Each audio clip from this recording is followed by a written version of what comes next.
Welcome to Albion TV presents the AO Daily Show, your source of real news in an unreal world, keeping you up to date on the latest news, events, and the great community of Albion Online.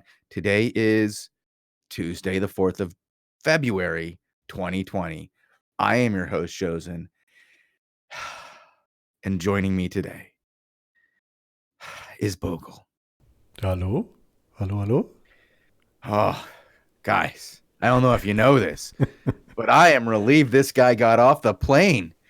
Oh, he is back from China. He didn't contract the coronavirus as far as we are aware. But yeah, he is back. He's been away for a week. Now we have a full show for you guys, full of news, full of PSAs, lots of info. But I feel like the first bit of info we should get to, Bogle, is how was your trip? How was that hotel room? I don't quite know what to say. The TLDR is more or less I had a nice trip planned, but a bunch of people decided to both blockade their village and decide to cancel a bunch of nice planned family dinners. And I ended up spending sort of quarantining myself into a hotel room. And it wasn't that great, I have to say. I was checking my phone a lot, but in the end, I made it back out. It's not super scary, I would have to say. I was far enough away, so. Yeah. Yeah. I think we found out that I'm closer to a confirmed case than you were. So I was a good 1,000 kilometers away from Wuhan, for anybody who was wondering. So. I'm 15 minutes away. From Wuhan? No, not from Wuhan, but from a confirmed case. Oh, all right. Yeah, it's scary. No, I'm fine. I have no symptoms. I'm enjoying to be back. I'm looking forward to doing the show again on a regular thing. I think today is also the first show that we have with the Season 8 tag, right? So yeah, we do. This is the first one of Season 8. You were not here for the beginning of Season 8. You missed a whole day of it. The invasion. The invasion was exciting, but you've been back since then, and we've been watching some ZVZs every day. I guess this would be a good time to, transition into telling people about not what you did over the week, but how things have changed now that you're back. Yeah, sure. Do you want to talk schedule, or do you want to talk the shows that we did already, or a little bit of both? We can say that the schedule is going to change, guys. We're going to be doing some different kinds of shows now. The first one that you guys may have already noticed is that we're doing some ZVZ flexible shows, and those will be when there's ZVZ action, and we can find out when and where it's going to be. And very likely Robin Hood RS will be joining us for a lot of those engagements. We did one yesterday at 18 UTC and watched Blue Army versus PoE, and then we watched the return fights today. And we got to see some good action. It wasn't a constant battle, but we did get to see about 30 minutes of ZVZ action today, so it was good stuff. I was looking at my screen. There was various colors and spells flying all over. I had trouble following the action sometimes. So there was massive action in the south, or just south of the center of the Outlands map. And yeah, you said it. We will try to be flexible and try to cover ZVZs as they occur. We haven't quite figured out exactly what time slots we can cover, because we do want to cover both EU and US, but just based on circumstance, we might lean slightly towards EU. Very, very heavily towards EU. Let's be honest. If we can get you guys a NA slot a week, I would be thrilled. It's my goal. But unfortunately, the NA slots for my casters are very, very late, as I have a lot of EU casters, and my NA caster is unable to make many of the same times that I would be able to make. So, yeah. Ongoing process, I suppose, is the answer to that. Figuring out when we can cover live action based on actual attacks launched. It will be different week by week, so we can't just tell people we will have a certain schedule, right?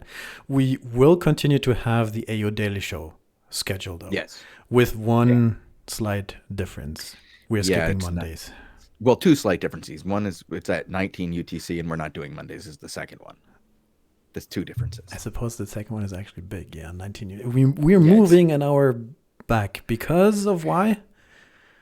well, 18 UTC is ZVZs, and 20 UTCs is Crystal League. And if we place ourselves right between the two, we can cover the other two for you guys. So we can bring you regular ZVZs when they're happening at 18 UTC because it seems to be the most active time slot for ZVZs. Mm-hmm. And then we can bring you those daily 20 UTC Crystal League. On Tuesdays, we will have casting for that. Cheers. Yay. Lupac will be joining us. And we'll be doing the 2 and 2:30 UTC Crystal League, including that 4 You tier mean 4 20, Crystal League. right? 20 and Yeah, 20 2030. and 2030. Right. What did I say? 2. Oh, that's my time. So no, we will be covering the UTC, the 20 UTC time slot for you guys. And even on days when Lupac isn't joining us, Mm-hmm. I will be throwing up some uncasted crystals for you guys to watch. So there'll just be more of them around. I will try to show ones that aren't being streamed by other streamers and just trying to give more people a little bit of time on the stream. They will likely be people you've never seen. And hopefully by the end of the season, you'll know a lot more. And it'll be a lot less that you haven't seen before. Yes.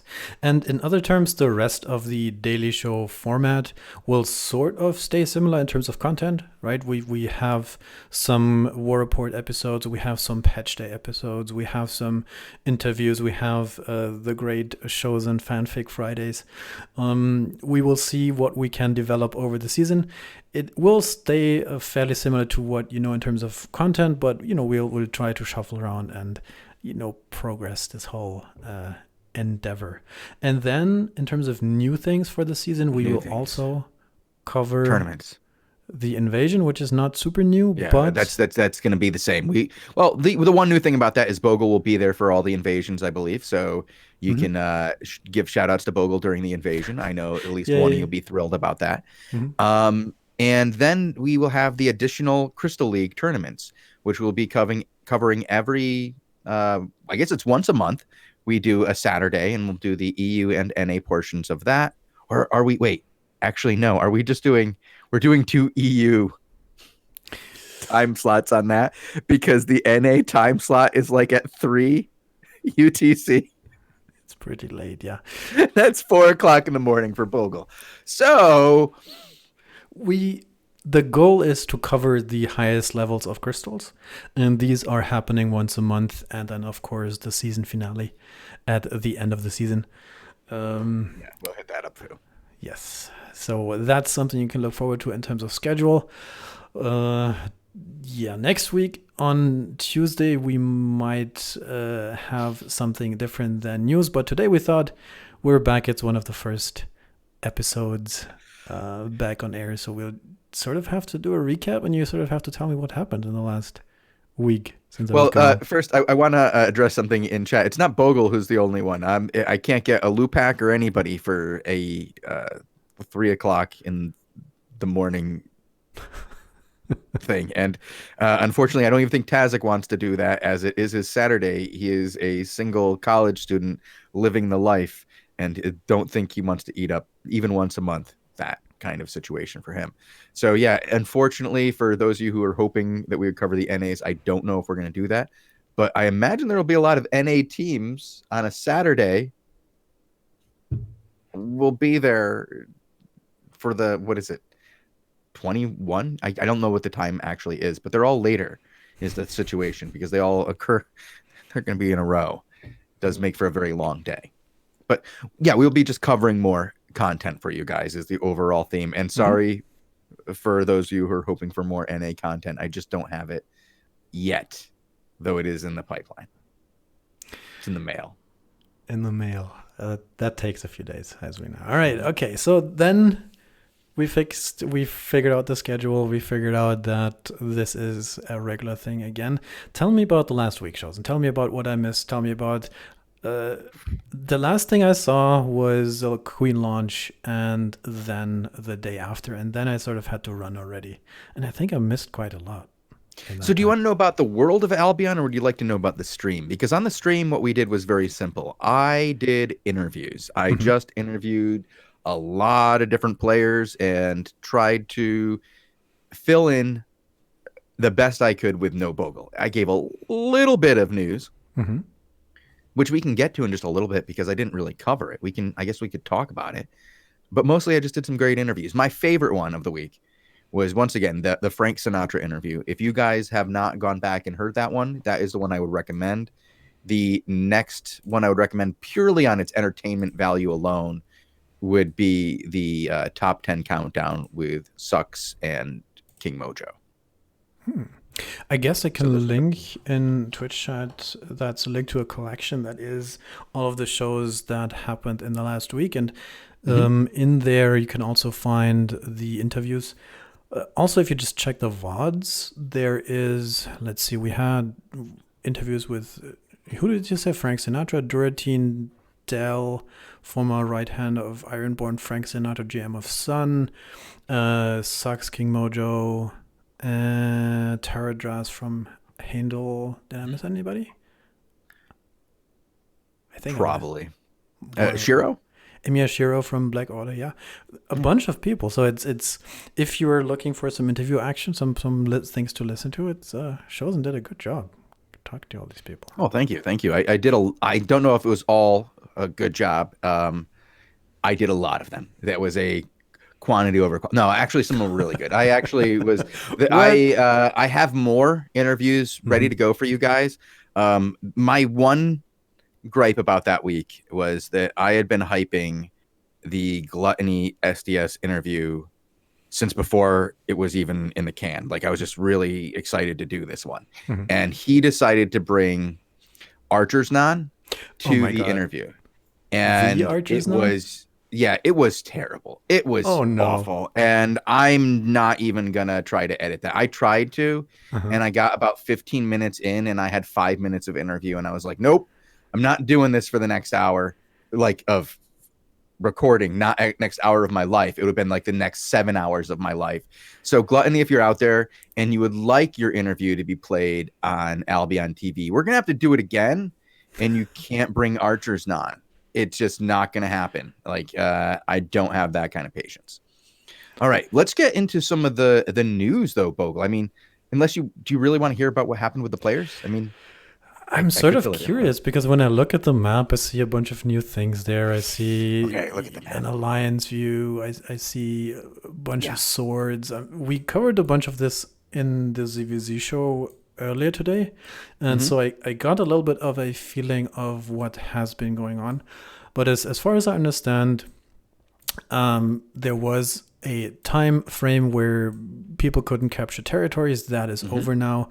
Since this weekend, Yeah, you actually this weekend, right on Saturday, was mhm. when the first territories were captured. Up until that point, what we saw mostly was people destroying hideouts. Hmm.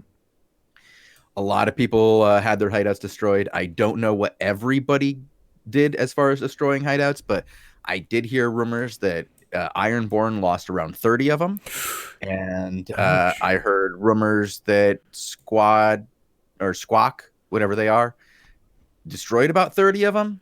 Those aren't like in direct relation because a lot of the ones that they destroyed were PoE and 1941, but Mhm. those were two of the numbers I heard bandied about.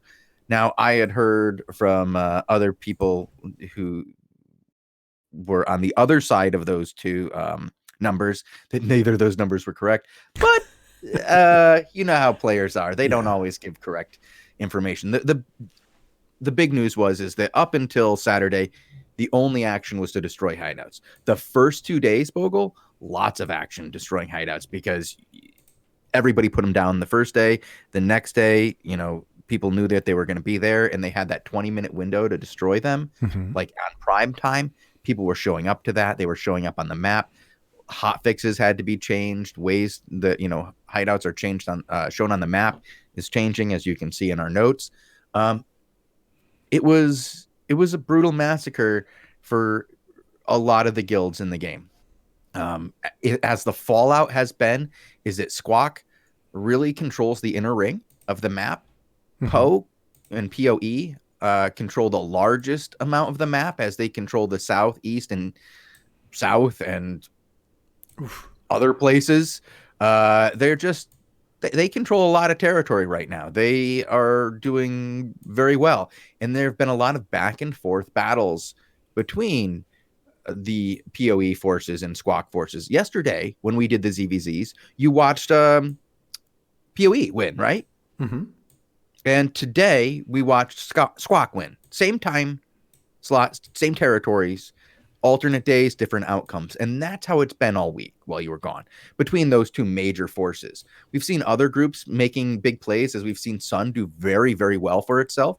Right now, like I say that based on past information, but it looks like they've actually had some of their territories taken from them, as Tidal has taken some areas that were in Sun's area of the map in the south.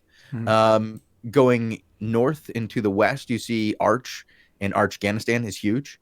Once again, they're doing a lot of work. They have really shrunk down the size of Arch to something like 4,000 people. Really small for Arch numbers. You know what I'm saying? Like, this is if like Squawk was just Blue Army, okay? And maybe like Blue Army Freeman. That's what the ratio is here. They've really pared it down. If you go north of that, you have the 1941.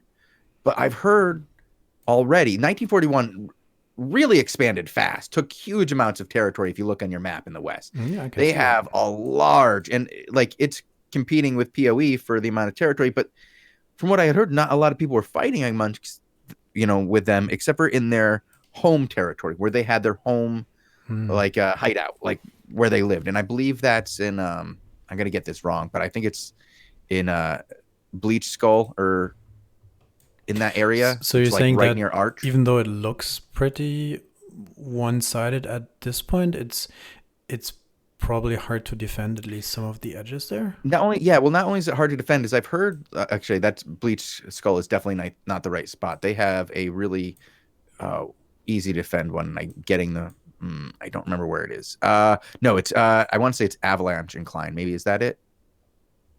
No, it's Targets.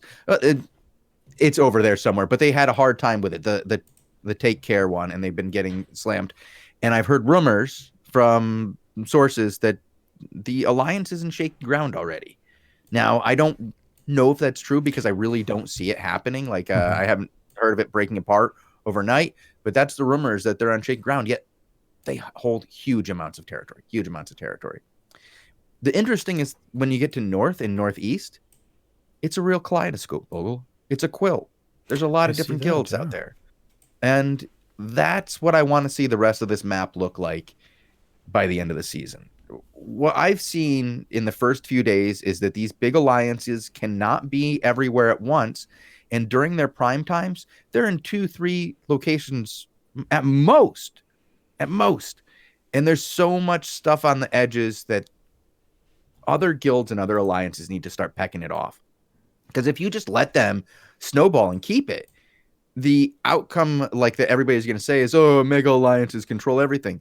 When it's just that you'd be letting them do it. They're fighting with the majority of their forces at 18 UTC in 2 zones.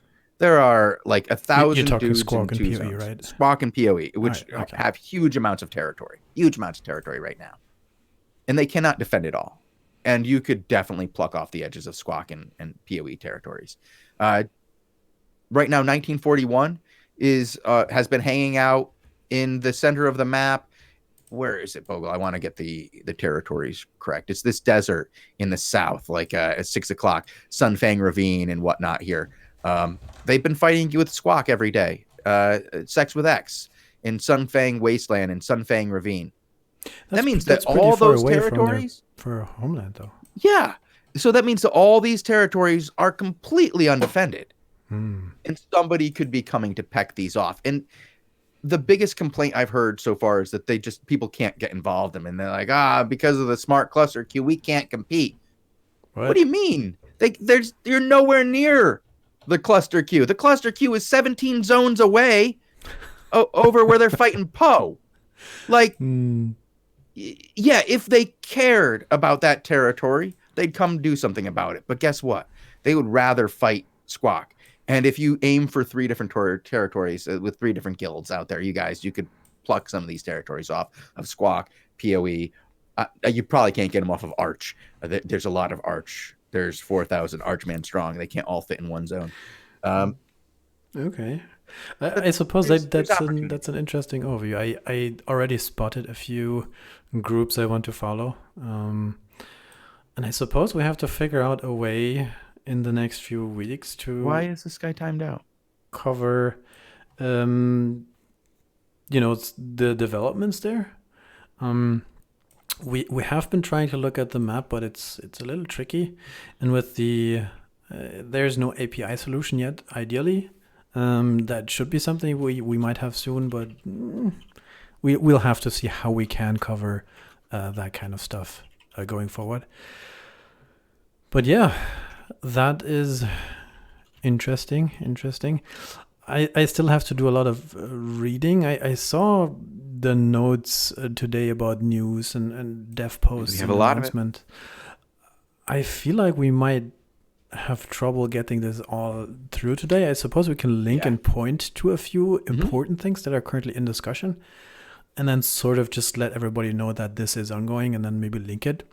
I don't think we have time to go into. We don't have time. Like, we might be able to go into pick one or two of these things tomorrow and talk about them in a little bit more detail, because there are a few things on here that I think are important. One of the things is they go through, and it's almost like just a refresher course on ZVZ engagements and how to take territories. And those two talk about everything from the disarray, the smart cluster queue.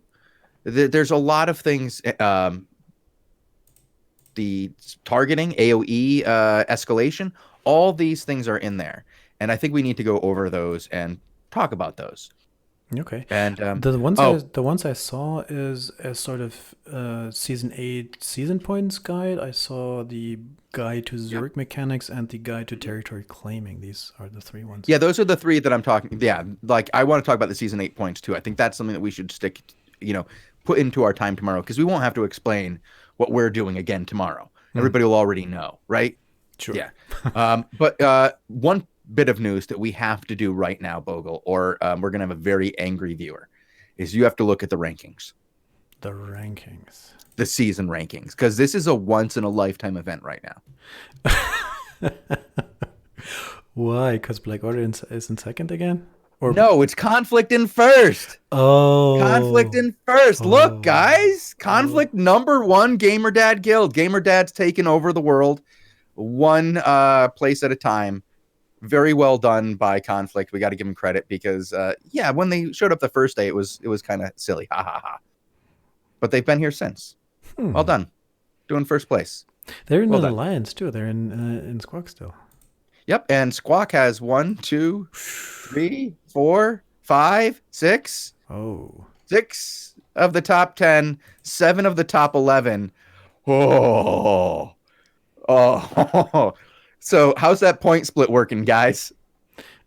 My question is, how's that central area working? That seems pretty good in terms of points. Yeah, I mean... Cool. Hustlin' Hitman's doing work at third. First one showing up for PoE. RAQ showing up in 5th. Well done. And Squayatal doing well. Whoa, who is this? Bogul. Yes.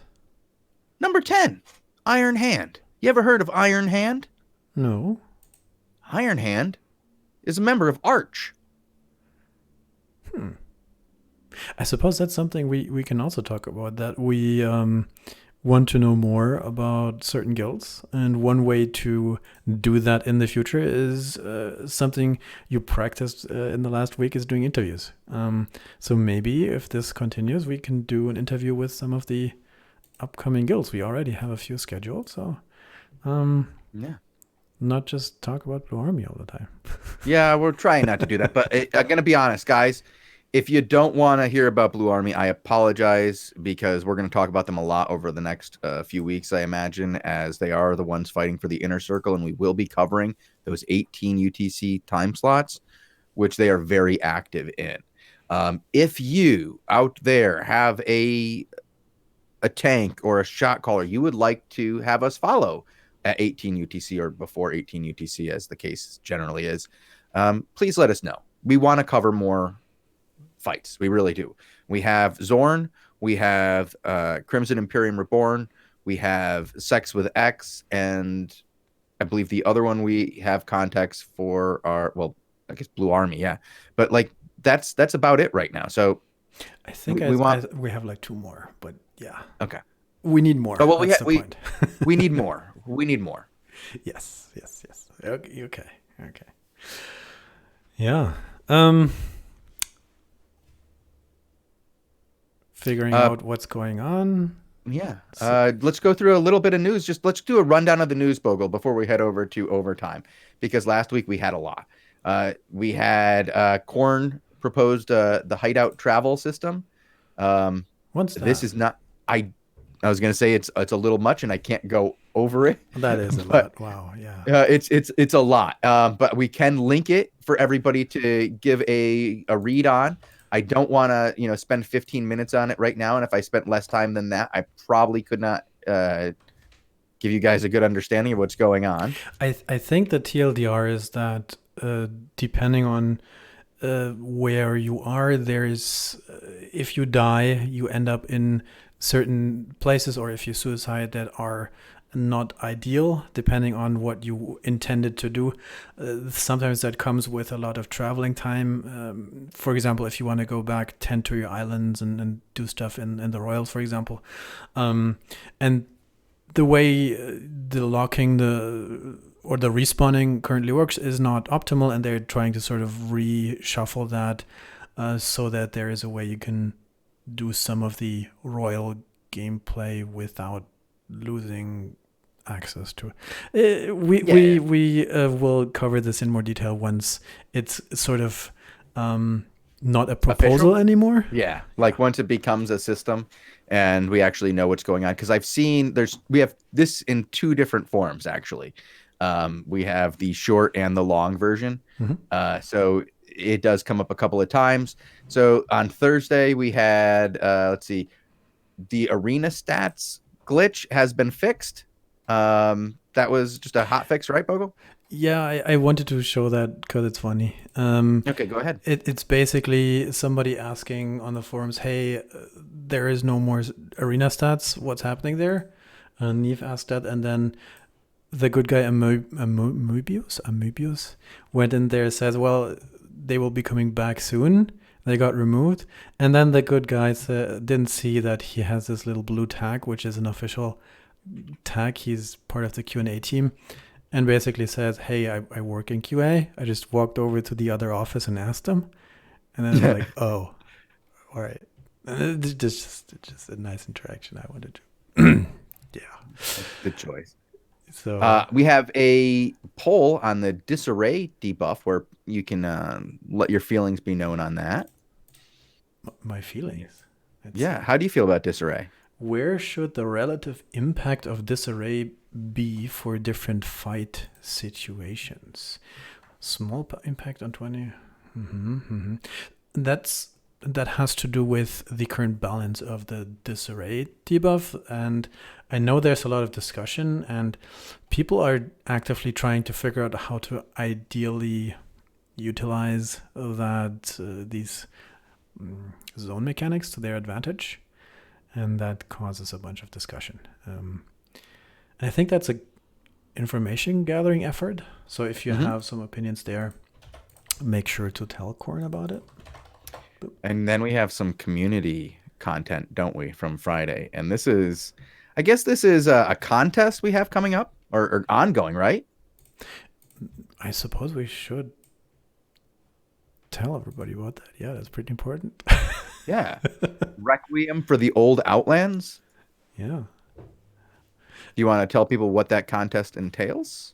I mean, it's one of a few forum contests by Mythoseria, one of the community managers, and it's sort of saying goodbye to the Outlands and writing a short poem. Between 4 to 6 lines to bid adieu to the old Outlands. It must be Albion themed. Multiple entries are allowed. Submit until this Friday, February 7th, 12 UTC. And the winner will have his poem published, receive 3 months of premium, and runner-ups will also receive premium. We also have a bunch of entries already, which are... Yeah, we have a lot of entries. As you know, 4 to 6 lines for a poem isn't that hard, but we did have somebody who kind of went a little over the top, didn't they? Yeah. Our boy Wipehype. We did an interview with Wipehype back in the day. He did a different contest that he won, I believe. Mm-hmm. Right, Bogul? And that was when he had his, what was it, his labor farm, and he introduced his character that he had, Wipehype, and the Wipehype labor, I don't even remember what it was called, but it was a really funny video. We really enjoyed it. We did an interview with him. Let me see if I can't find a link to that. Yeah. While you look for that, I can play that submission of his, which is he starts singing. And do it. Just absolutely play his submission. It's very good. It's a ballad. Oh. You want to hear a song? Well, you're in luck. Have a seat. Grab a drink. Look no further. In a land where the king had his hand over things all the weakest of peons could trot. For the loot there was bland, but the mighty Outlands was a journey that our king took not.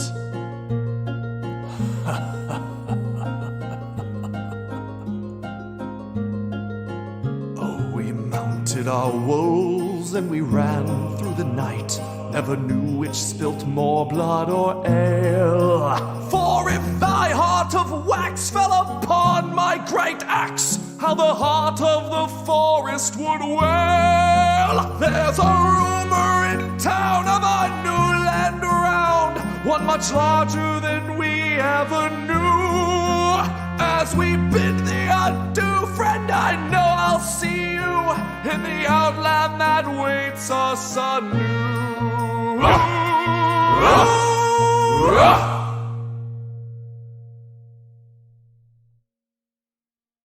Yeah, that was really awesome. And if you guys could all take like a few moments to just go down there, click play, and hit the thumbs up for the like on that, so he gets some like credit for this. Not many people have heard this yet, and I would like to just, if we can just give him a couple of thumbs up. I think it would mean a lot to him. He did absolutely fantastic with this, and it's awesome.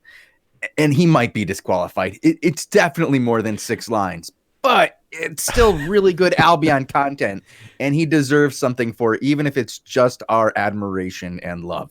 Now, I will tell you guys, as soon as I heard this, the first thing I did was I sent a ping to Airship Enoch, and I said, challenged? And then sent this, and was like, dude, come on. Because I want to hear them, the return. Like, these two going at it would be amazing, because they're both great talents. They're very good at this Albion themed content, and I love competition. Yes.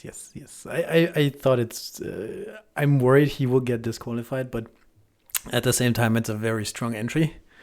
There is more that you can go through in that thread. I linked it in a Twitch chat if you want to look. You can also find it on the forums in the general questions and a discussion section. It has a nice orange tag, forum content. And maybe you can not record a song, but try your hand at writing some Albion poetry. Maybe yours will be featured as a is that a memorandum? No. Memory to the old Outlands. Yeah. Cool. Yeah. I like that. I want to play it. We can play it at the end of the show. Yeah, we'll play it at the end of the show. It's too good. What else, Shozen? Any other news? Well, yeah, there was the the one that we already mentioned a little while ago, and we didn't really give a link to it, but it does. We do have an article about how to get points in Season 8. Right. And I linked that in chat so that people know. The most important thing to know is that by doing things like taking territories, winning crystals, and capturing castles, you too could gain season points and win the season and beat the evil conflict. Castles. This article is very detailed. It gives you a good idea as to, what the various territories score specifically, how they differ from zone to zone, your season points for the Crystal League, mage rating, guild challenge, some information about the alliance point sharing. It's an important read if you are intent on competing for the season. And I suppose a thing that comes with contending for the season is not only understanding how you get points, but understanding your fight mechanics. And there was another guide released on, I think, yesterday, a brief guide to Zerg mechanics, ZVZ, with some explanations in terms of smart cluster queue, how slots get assigned there, how the queue slot distribution works, how disarray works, AoE escalation, focus fire. A lot of very important game mechanics that are detailed on the wiki. It makes me so happy to see this. Oh, can we just mention that? Like, that's an underrated addition to the game. The wiki, and being able to type /wiki and then blah, blah, blah, blah, blah, blah, blah, and get sent to the wiki, and it searches for blah, blah, blah. And as long as you type in something that's Albion related, it's going to open the Albion related page.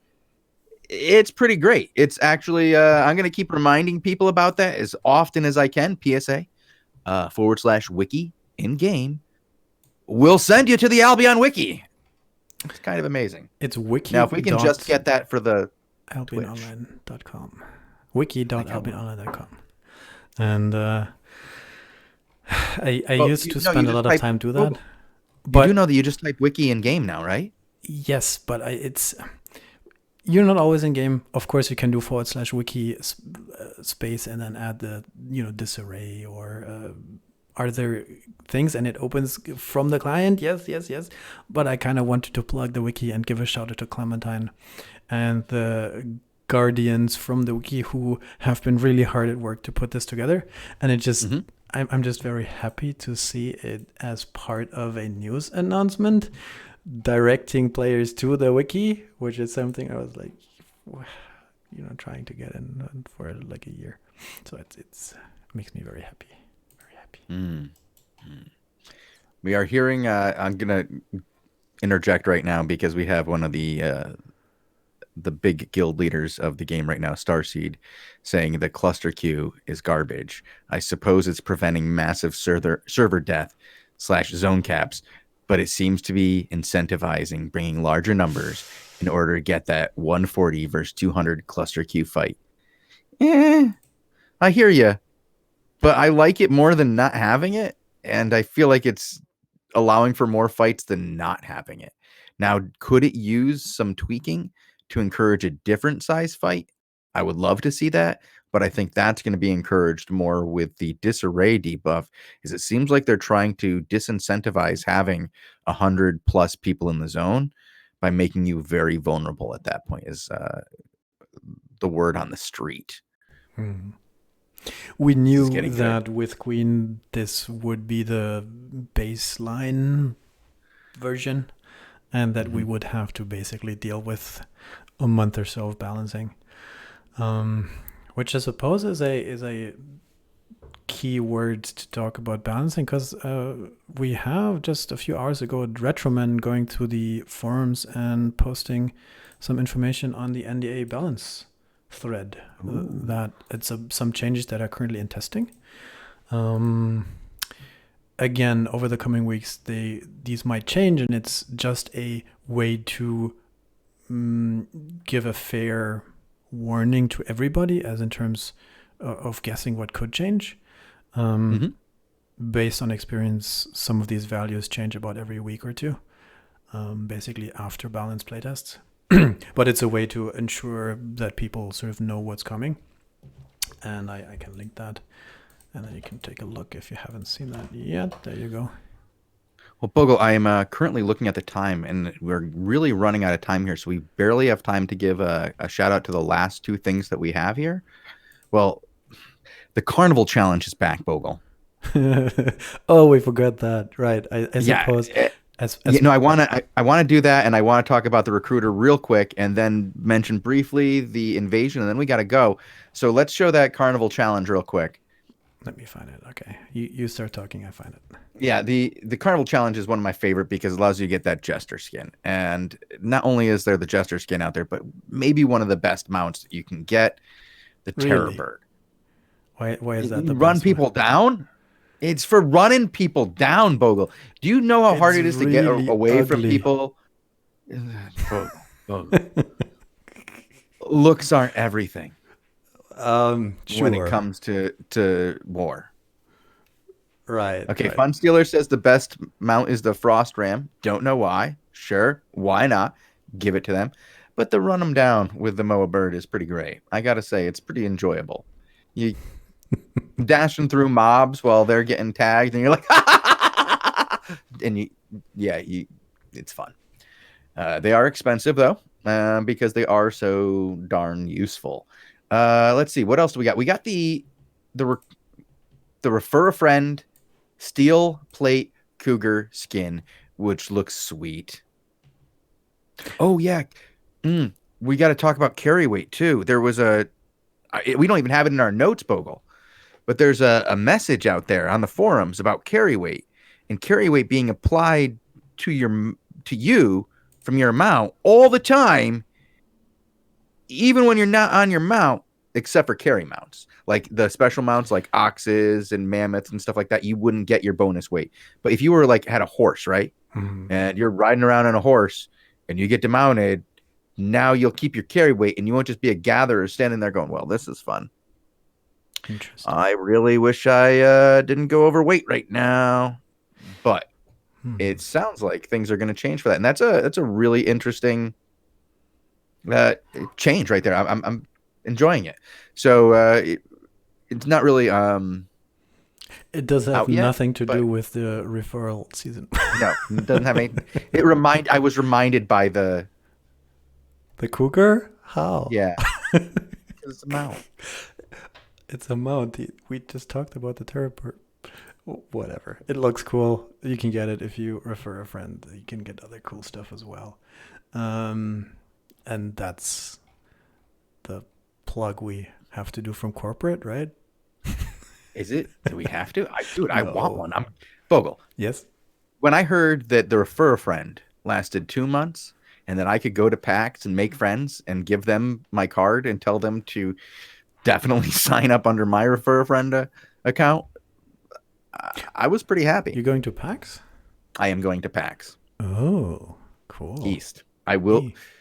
Unfortunately, Bogle, I guess this is a little PSA for the show. It's during Invasion. Uh-oh. Yeah. So one of two things is going to happen. One, I'm not going to be here and somebody else is going to cast it. Okay. Or I will cast it from the show floor. That would be weird. Yeah. That's what I want to do. Oh, that would be cool. We're trying to send out an email, get a hold of Twitch, tell them we have a giant event going on. It happens to coincide with PAX. I'm going to be there. Hey, So a bunch of nerds can come hang out with you and do the stream, like a 15-person well, Albion player PAX stream has, shouting at stuff? No. it depends on where they put me. There are two different locations where you can stream for Twitch. One is on the show floor, and it's a little loud, and it's in the back with the PC section. And yeah, people could come over there and like hang out with me while I'm streaming. The other section is up at the entrance to the show floor, and that is you cannot talk to streamers while they're there. It's a big no-no. But yeah, so it depends on if I can do it or not. I'm really hoping I can. It's no promises. Most likely you're gonna get either Well, we're hoping to get Robin out there, but we'll see what happens. All right, enough about that. We do have to get going though, Bogle. As I've just seen the time, it is 2:45 my time, which means it's like 19:45 UTC, and in 15 minutes we have to be doing crystals. So we got to reset this thing. Get ready for some crystal action. We're gonna go find Lupac. We're gonna be back here with a T4 Crystal League match. Stick around. I'm gonna leave a raffle open. I will pull it as soon as we're back. This one's going to be for $17.50.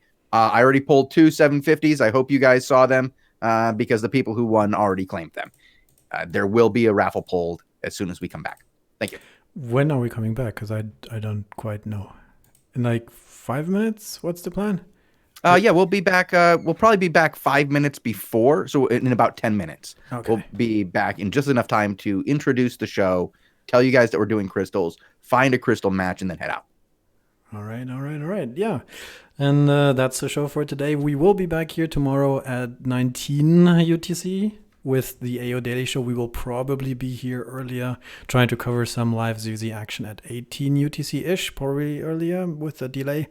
And today we are swapping over to the new crystal coverage of the level 4s in 15 minutes. Yeah, about that. Okay. See you guys. See you guys in a minute.